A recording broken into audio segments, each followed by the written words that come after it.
জাতিসংঘ জবাব চায়। গাজায় গণহত্যা কেন?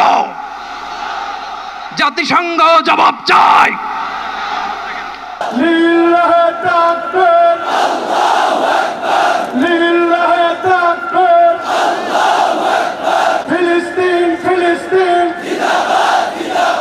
ফিলিস্তিনে ইসরায়েলি বর্বরতায় যখন নিশ্চুপ গোটা বিশ্বের মুসলিম রাষ্ট্রগুলো, তখন বাংলাদেশ জানিয়ে দিল রুখে দাঁড়াতে হবে এই আগ্রাসনের বিরুদ্ধে। ফিলিস্তিন ফিলিস্তিন, আল কুদুস আল কুদুস, ফিলিস্তিন ফিলিস্তিন। গাজার হাজার হাজার শহীদ ও নারী শিশুদের জন্য হৃদয়ে যেন রক্তক্ষরণ হচ্ছে বাংলার মুসলমান ও শান্তিপ্রিয় মানুষের। ঢাকার মার্চ ফর গাজা কর্মসূচিতে অংশ নেয় লাখ লাখ মানুষ। বলা হচ্ছে ইসরায়েলের বিরুদ্ধে দেশের ইতিহাসের অন্যতম এই গণজমায়েত। স্পষ্ট বার্তা আসে, গাজা উইল বি ফ্রি। اليوم نحن نشاهد في فلسطين أن إسرائيل تهجم في هذه الأيام وفي الأيام القادمة على الإسرائيليين المظلومين منذ 70 عاما أو أكثر من ذلك। যে জমায়েতের শুরু হয় সকাল থেকেই, দুপুর না হতেই সোহরাওয়ার্দী উদ্যানের এই গণজমায়েত ছড়িয়ে পড়ে Ramna park, press club Paltan, Shahbag, Bangla motor সহ পুরো ঢাকা শহরে। রাজপথ থেকেই ফিলিস্তিনিদের জন্য সংহতি জানিয়েছেন কয়েক লাখ মানুষ।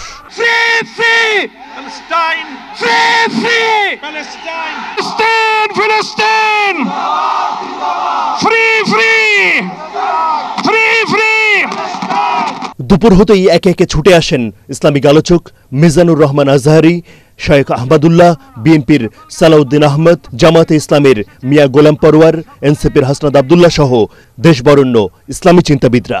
এক কাতারে দাঁড়িয়ে আজ বিশ্ববাসীকে আমরা দেখিয়ে দিতে চাই, আমাদের মধ্যে বিভিন্ন বিষয়ে চিন্তাগত মতপার্থক্য, ভিন্নতা থাকতে পারে, কিন্তু মাজলুম ফিলিস্তিনিদের স্বাধীনতা, তাদের অধিকার, গাজার মানুষদের বিরুদ্ধে জুলুম বন্ধের দাবিতে আমরা প্রত্যেকটা বাংলাদেশের মানুষ, ধর্ম বর্ণ নির্বিশেষে আমরা প্রত্যেকে তাদের সাথে সংহতি প্রকাশ করছি। আজকের এই মহাসমুদ্র, জনসমুদ্র ফিলিস্তিনের প্রতি, আল আকসার প্রতি বাংলাদেশের জনগণের ভালোবাসার বহিঃপ্রকাশ। ভৌগোলিকভাবে আমরা ফিলিস্তিন থেকে অনেক দূরে হতে পারি, কিন্তু আজকের এই জনসমুদ্র প্রমাণ করে আমাদের এক একজনের হৃদয়ে, বুকের ভেতরে বাস করে এক একটা ফিলিস্তিন। আমাদের হৃদয়ে বাস করছে এক একটা গাজা, আমাদের হৃদয়ে বাস করে এক একটা আল কুদস। চিৎকার করে বলুন ঠিক কিনা? জাতিসংঘ জবাব চায়। গাজায় গণহত্যা কেন? জাতিসংঘ জবাব চায়। 65% পর্যন্ত বিদ্যুৎ সাশ্রয়ী হাইসেন্স এসি, যার ফাস্ট কুলিং মোড দ্রুত ঘর ঠান্ডা করে। হাইসেন্স। বিকেলে মার্চ ফর গাজা কর্মসূচিতে ঘোষণাপত্র পাঠ করেন সাংবাদিক মাহমুদুর রহমান। এই বিশ্ব ব্যবস্থা দখলদার ইসরায়েলকে প্রশ্নবিদ্ধ না করে বরং রক্ষা করার প্রতিযোগিতায় নেমেছে, সেহেতু আমরা জাতিসংঘ ও আন্তর্জাতিক সম্প্রদায়ের প্রতি জোরালো দাবি জানাচ্ছি। এক, জায়নবাদী ইসরায়েলের গণহত্যার বিচার আন্তর্জাতিক আদালতে নিশ্চিত করতে হবে। দুই, যুদ্ধবিরতি নয়, গণহত্যা বন্ধে কার্যকর ও সম্মিলিত পদক্ষেপ গ্রহণ করতে হবে। ইসরায়েলের সাথে অর্থনৈতিক, সামরিক ও কূটনৈতিক সকল সম্পর্ক অবিলম্বে ছিন্ন করতে হবে। দুই, জায়নবাদী রাষ্ট্রের বিরুদ্ধে বাণিজ্যিক অবরোধ ও নিষেধাজ্ঞা আরোপ করতে হবে। ইয়া আল্লাহ, আপনি মেহেরবানি করে এই প্রতিবাদ মিছিলকে কবুল করেন।